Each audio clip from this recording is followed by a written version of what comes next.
it's Nick Valero back with another book review, this time on Motherless Brooklyn. So this book is about a main character named Lionel who has Tourette's disease, and he's uncovering the story of the murder of his father figure slash boss, Frank Minna. So I really like the style of this book. I liked how it was all in chronological order, and at the same time Lionel was going back and kind of helping readers understand how much Frank meant to these four orphan boys and how he took them from nothing and kind of made them feel like they had some kind of life.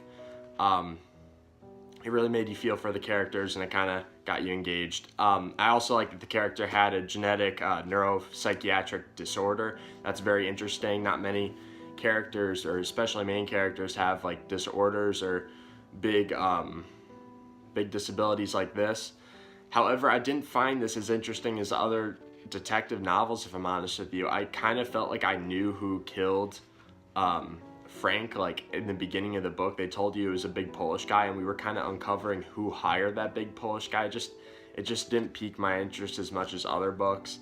And yeah, honestly, like I would have liked to see either Frank be killed by his brother directly at the hands of his brother, or if it were Lionel that did it, that'd be really interesting.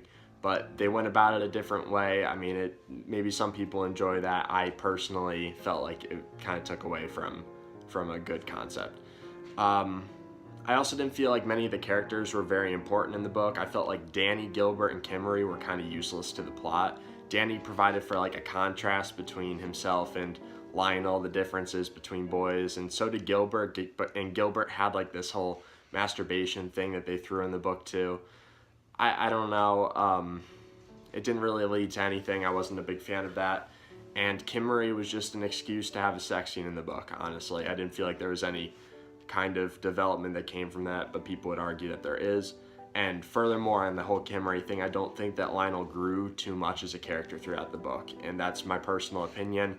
People would argue that I'm wrong and that he grew through his relationships with people and was able to accept his Tourette's, but I don't really see it as that. I think that he, through the book, already accepted his Tourette's. He can't not live with his Tourette's. Once you have it, you have to kind of accept it. It was more like he had Tourette's and kind of met people along the way that may have proved his Tourette's to be more of an advantage than a disadvantage to him. They kind of helped him focus in on certain things and helped him uncover the mystery. And overall, I would give this book a 4 out of 10. That's my personal opinion. I think that you should still read this book and see if you like it for yourself. There were just a couple of things that I personally thought could have been better about the book, and I've listed those, but I definitely think that it's a good read. Nice summer book to read, but I don't know, it wasn't my favorite. That's all. Thank you for watching, and have fun reading.